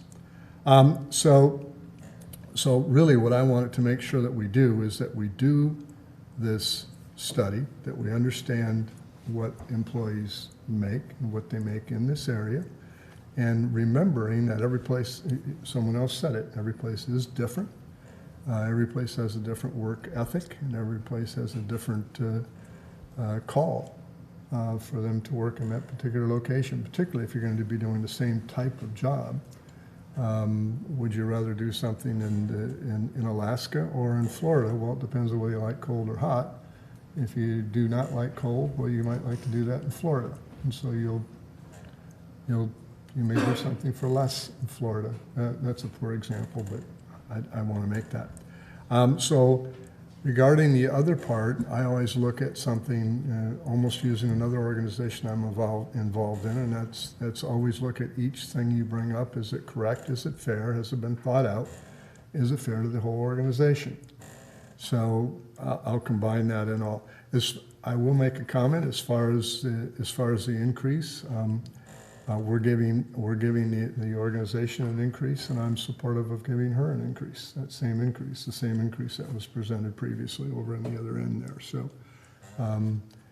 I can get more into any more details that you wish, but that's my comment. Okay. Commissioner? You me? Mm-hmm. Okay, I'm throwing all this stuff around in my head. We're really not focused on the comp and class study thing. No, or the I'm 4 not. times thing. We're only focused on your salary. I agree. And I said 3 as a minimum. Right, I saw that. You know, in another business that I'm associated with, we did do a bonus. And you know, it was a one-time bonus. So I have seen that done in private business. And I'm really not against that. The only thing that gives me pause, and it is certainly not her track record and all the wonderful things she's done, but we are trying to struggle to come out of a very difficult time. And all of our staff and, you know, our employees on the ground every day, I mean, they've all been part of that struggle. So, you know, I'm really torn because I'd like to say, well, let's give her 1%. At the same time, I think that we're in this time where we're just sort of trying to crawl back out, even though we're going to have the ARPA and, you know, we've been given some wonderful things. I'd like to continue to try to keep a really sort of level playing field at this time with the 3%. So if I can add to that, I absolutely think the 3% what our employees are gonna get is the right move. But I also think that the leadership of this organization during 3 pivotal times deserves a bigger pat on the back than just what everybody else is getting, because I don't think they could have done their job without her. And I think a, whatever, 2,000, and I'm just rounding numbers, a $2,000 budget bonus, just to say thank you for a stellar and over and above good job, I don't think is gonna bother anybody. As a matter of fact, I think most people would agree with it, just given what we've been through. I just don't think it's that big of a deal. And I don't want it to see us make it that big of a deal. We've done it for somebody else that did a stellar job in a high leadership role, so it's not a new thing. I'm certainly not asking for a higher percentage of increase than the regular employees are getting. It's just a pat on the back. Hey, you did a stellar job and you deserve some kind of extra recognition for that. So I was trying to find a affordable way to do that. So I would hope that you guys would maybe consider that. And I'm sorry that you didn't see it on there. I can see it pretty fine on my paper. The last 2 comments that went to the next page, they both were like, oh, okay, those were significant comments. Like I said, we gave it I to missed Doug, them. you know. I just don't think it's a big deal. I think it's a real small amount of money. And I also think coming into this year, we're going to do this pay and comp plan study for our employees. I think given some of our comments in the fire, discussions, I think we're all pretty committed to, we got to step up in that arena. So I think we are going to do that. So I don't think it's bad to step up in this arena. It just happens to not time itself together. You know what? I'm going for it. And then let's just vote it up or vote it down. I'll go for the 1%, what you're calling it? It's the Golden Bright Apple Star Award? Bright Star Award. The Golden Apple Award? I don't know. Yeah. Can you explain, because I just forget what it is? Bright Spark Award, and who's gotten it in the past? Doug. Is there just Doug, or? It's just Doug. It was, we put it together just a little over a year ago, maybe in 2019. Jennifer wanted to find a way to recognize exceptional service, and Doug came up because he not only negotiated the Blue Jays contract, he'd been pretty much the construction manager for the player development complex and the stadium upgrade. And then he worked tirelessly for the city hall.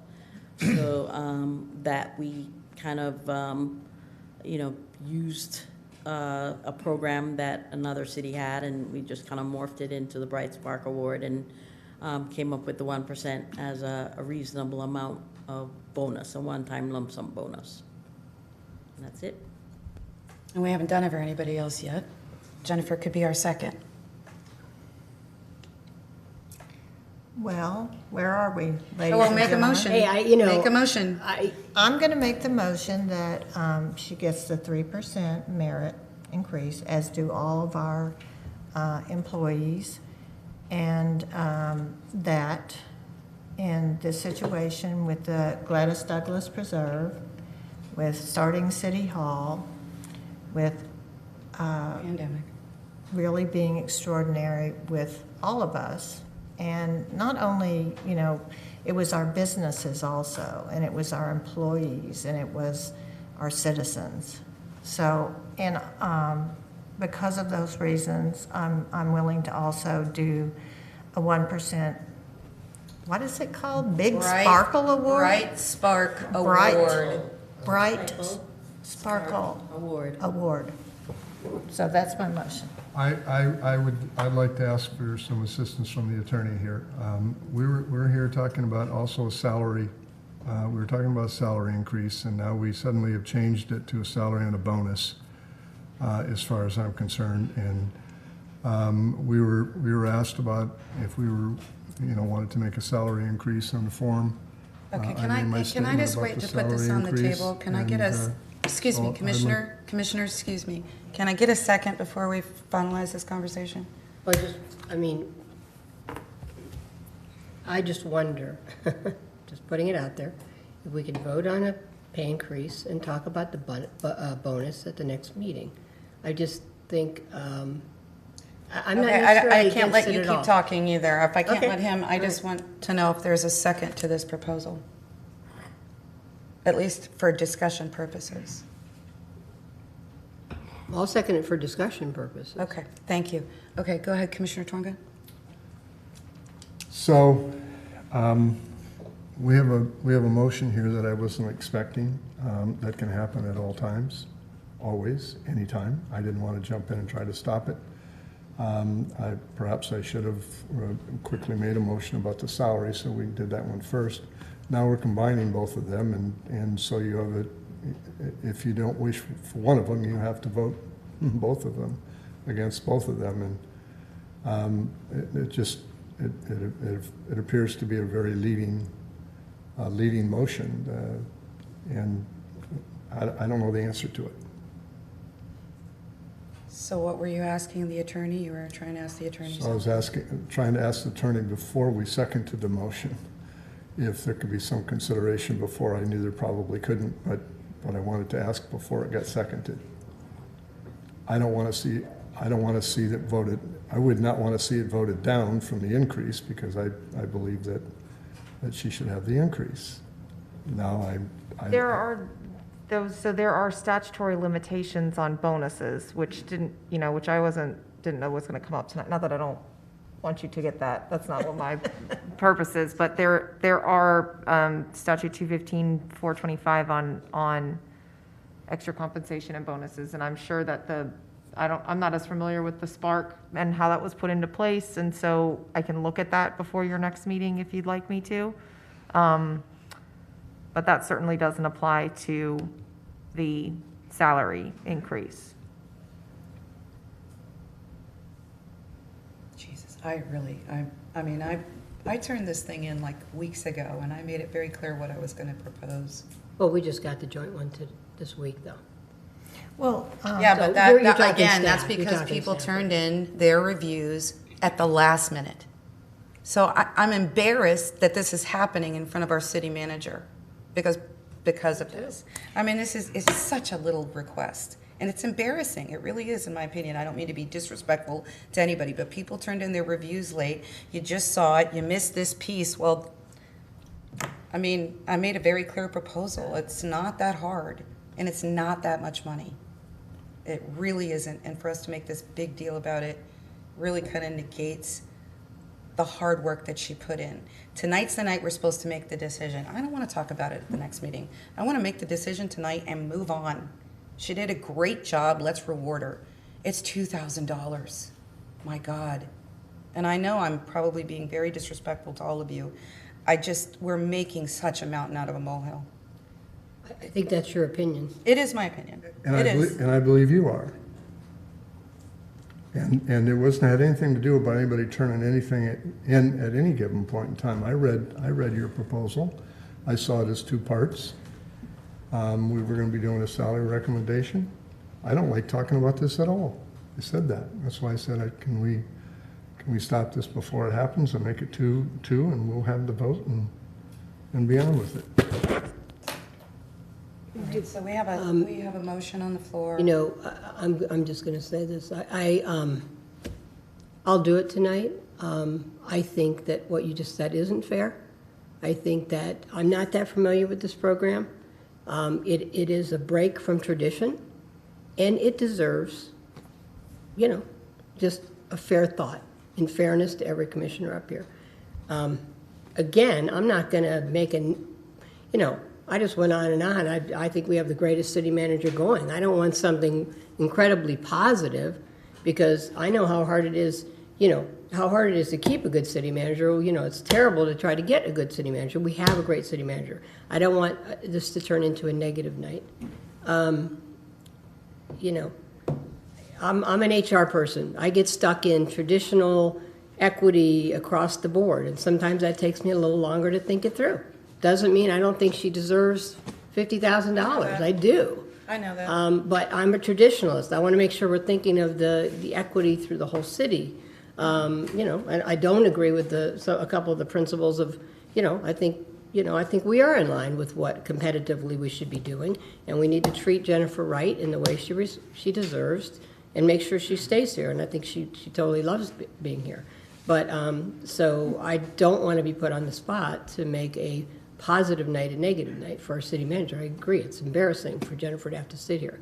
I'm going to go outside my normal tendencies and just take I'll take the stand that, I'll do it. I'll do it tonight. But I do think if we're going to break from tradition, it deserves a memo. Like remind us what the program's about, I mean, I don't want to get stuck in not doing different things, but, everybody up here is trying to do the right thing. And for the most part, 4 of us are like, think she walks on water. So I don't want tonight to be negative, so.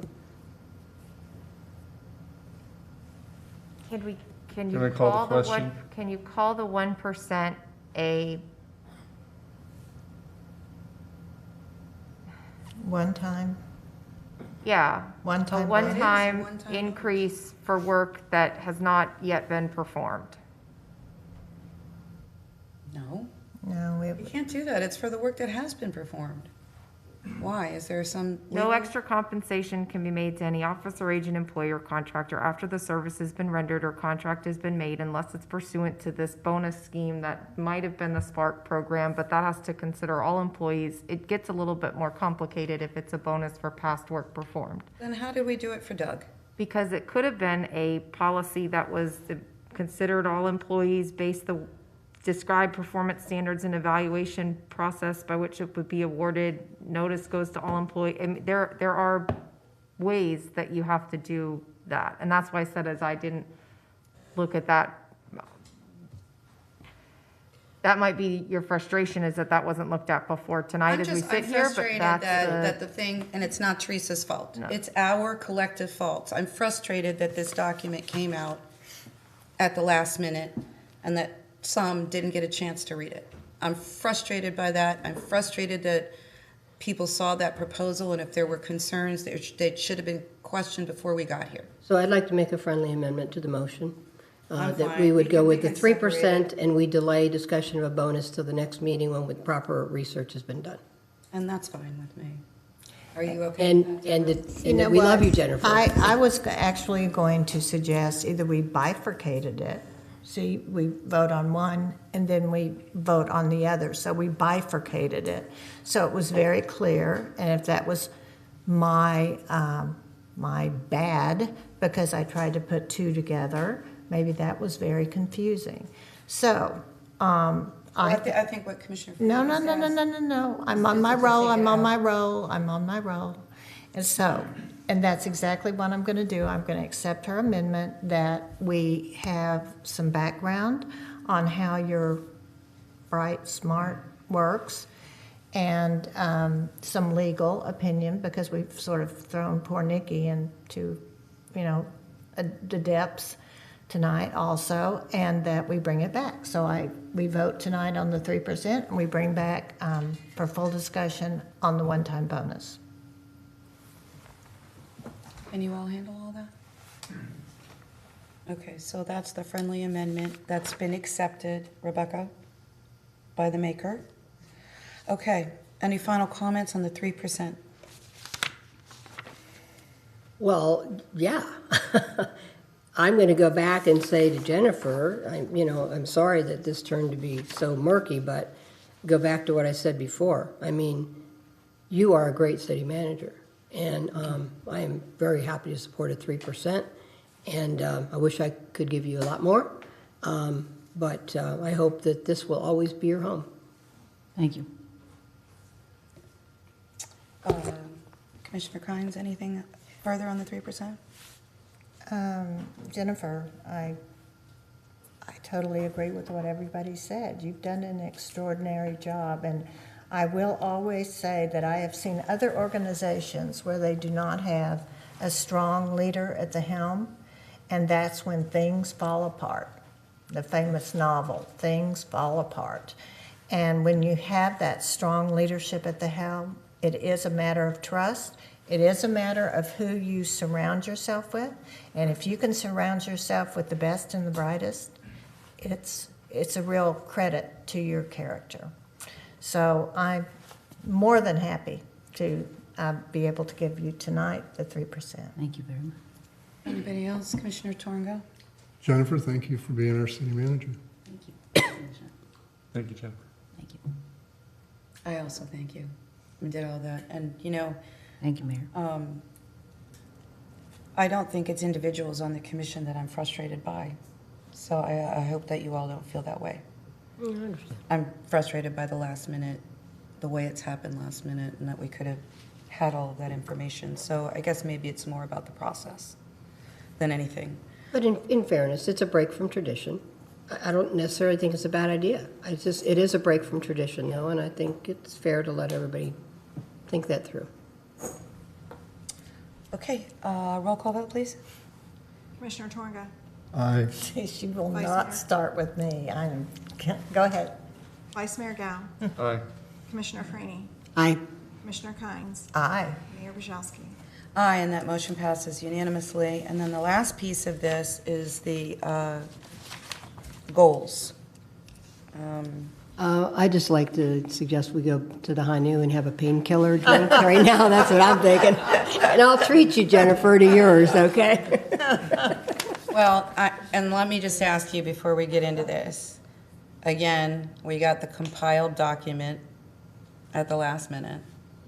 Do you all want to talk about the goals along with the bonus at the next meeting? Yes. So that you have time to actually That's a review great it, so that we're not. And you can think about, what is our goal with the goal sheet? Are we trying to merge it into So the 10? goal with the goal sheet is that, you know, each one of us put things down. Yep. We need to make sure that we're all in agreement with the things that each one of us put down. Oh, okay, no, that sounds So I don't think that. most of these things aren't in our business plan or part of policy or whatever, but it is a matter, I mean, you know, we can't give our goals that we don't all agree with. So I we agree. need at least 3 people to agree with each one of these goals. Well, I don't know who put this together, but it's awesome. Teresa, is that you? Nicole. Nicole? Nicole. Yeah, they just took the one pager off of goals? each one of our. Yeah, that was good.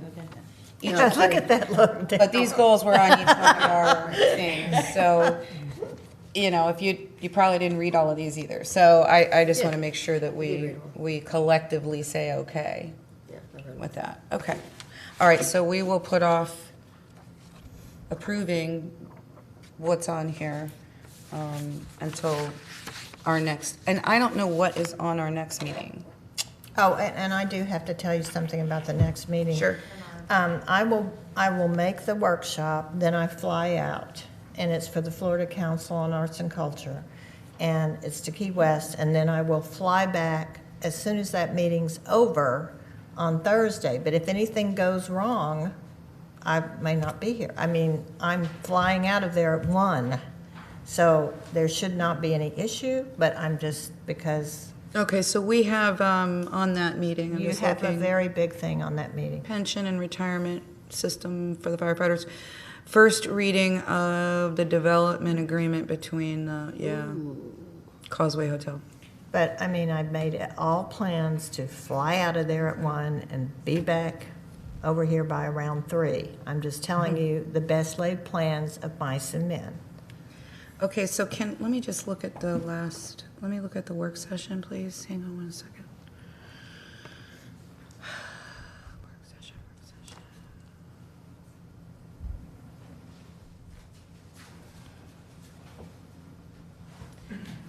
I'm looking at the Tuesday meeting.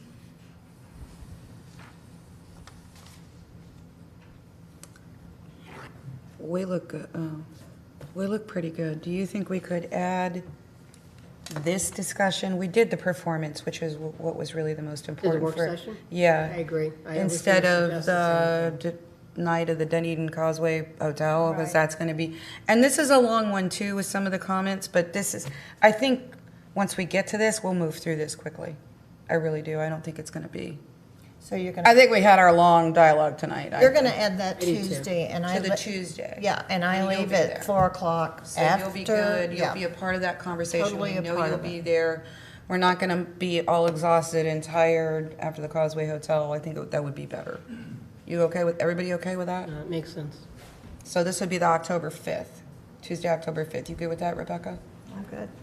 Jennifer? Yes. Okay. So we'll do that, and now we'll go back to the proposed agenda for October 7th. That has the causeway. That's going to be the big topic. Let me just look at that again. I guess I could zoom in, I mean, if I had issues, but I'm just. If you're on a plane, though, how are you going to do that? Yeah, I don't think you I can. could hang on to the wing. Yeah, be with on the my wing of the computer. plane. Yeah. It's called winging it. Yeah. Okay, I would like to also make a request on this October 7th meeting. I would like to move the Causeway Hotel to be first on the agenda, because that's where the most people are going to be here to speak, and we shouldn't make them sit and wait. Correct. The rest of it is just is what it is. We probably won't have a lot of people. We've got a comprehensive plan update. Is that the full update, Jennifer? I'm sorry? The second reading of the comp plan update, is that the full thing that Francis and them did a while back? It is. That's adoption of the full thing. Okay, and then it gets submitted to the state or something? No, or it's already gone. Okay, that's what we were waiting for. Now they've come back? Yeah. Right. But still, it won't be a terribly long conversation because we've already gone through it? We've been all the way through it. The state's made their comments and the objections, recommendations. So and all we're comments going to hear is report, any and we're ready to go. changes that they've asked for, pretty much? Which are minimal, yes. Okay. Okay, good. So then, yes, the Causeway Hotel should be first. And then 2008 second, and then the comprehensive plan third. Yeah, I don't care. Does that work? I don't care about the rest of it. Sure. Okay, so can I have then a motion? So we need two motions. I need a motion for the October 7th meeting with that rearrangement. Can I get a motion to approve So that moved. agenda? Okay, Commissioner. I'm not making any more motions. I am done. Commissioner Franny. Second. Okay, Vice Mayor Gao. All in favor signify by saying aye. Aye. Aye. Any opposed? Motion passes unanimously. And then I need a motion to add, the balance of the city manager discussion to October 5th. So moved. Second. Commissioner Gao, Commissioner Kynes, thank you. All in favor signify by saying aye. Aye. Aye. Any opposed? Motion passes unanimously. And your update is when? Is it tonight? No, it's at the next, when you do a city attorney. October 5th work session. Gotcha. I was thinking it was going to be tonight. Okay, I'm very sorry for my frustration today. Obviously, I just assumed everybody had seen all of that. And that was just extremely frustrating to me because I really just didn't think it was a big deal. And it became one. And maybe I'm part of the problem. What was, I admit that. I could be. It just was very frustrating to me.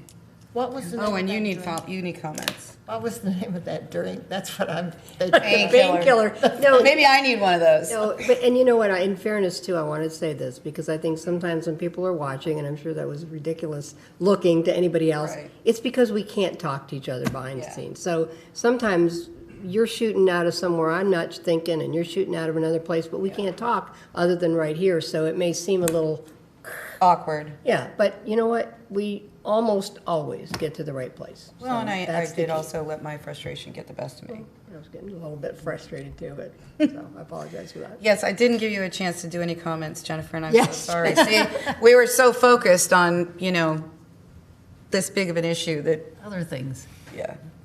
Well, first of all, I want to thank you. It really was a good evening, and I very much appreciate all of your comments this evening. We have had a very, very big year. And the legacy projects, that being the Gladys Douglas property and the City Hall, were really once in a career types of projects. And I'm just grateful that we were all able to work on them and to bring them to fruition as well. The mayor's comments as far as the Gladys Douglas, I really did spend 5-6 months almost working entirely on that, and the city ran very smoothly by staff. And that says a lot. It truly does. We, the City Hall is another legacy project, and it is your legacy. And it is, it's under construction on time. We had a concrete pour scheduled for at 1:30 a.m. and it's not happening, unfortunately, because of the weather. It's going to happen on Wednesday, September 22nd instead. So the organization itself and where we are, I'm so optimistic about the future and the team that we've put together and the projects that we have before us with the American Rescue Plan Act funding. We're going to model it the same way that we did as Penny, and we successfully spend our Penny funds to the benefit of the public. The discussion that you had here this evening didn't bother me at all. It's why you were elected. You're 5 people of different minds, and your constituents need to hear all of your disagreements as well out in the public. So I appreciate it. I'm not walking out of here feeling in any way, shape, or form that I didn't get the best evaluation that I thought that I could get from all of you, and I'm very grateful for this city. This is not a small city. It really isn't. It's not a small city, and the projects that we're doing are not small projects. $172 million in the last couple of years in capital projects. What did I say to you in our interview? I don't remember. Yes, you do. We are a small city with a big voice. Issues. With big city issues. Yeah, we truly are. So attached to the agenda item were a list of accomplishments, and I always want to stress that those are organizational accomplishments. And it's the residents who sit on all the boards and committees, and they work so hard. And it's the staff who work so hard, and the commission as well, all 5 of you who spend hours and hours deliberating upon the actions. So it's just my pleasure to be in this seat and helping you make these decisions. So I thank you very, very much for having me as your city manager, and I look forward to another really good year. Thank you. Thank you, Jennifer. Thank you. Just don't go anywhere just because it got a little antsy. No, I won't. No, everybody on this dais has the best intentions for you. I'm convinced of that. So, if my comments led that to believe something different, that wasn't it. Okay, we are adjourned. Thank you.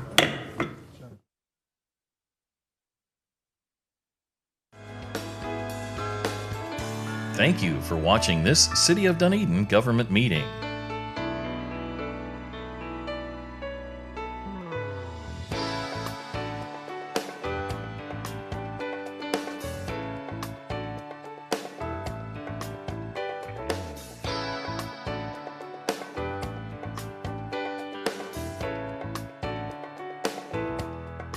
If you'd like to review any part of this meeting or watch any previous government meeting coverage, you can watch these meetings online anytime through the city's website, dunedingov.com.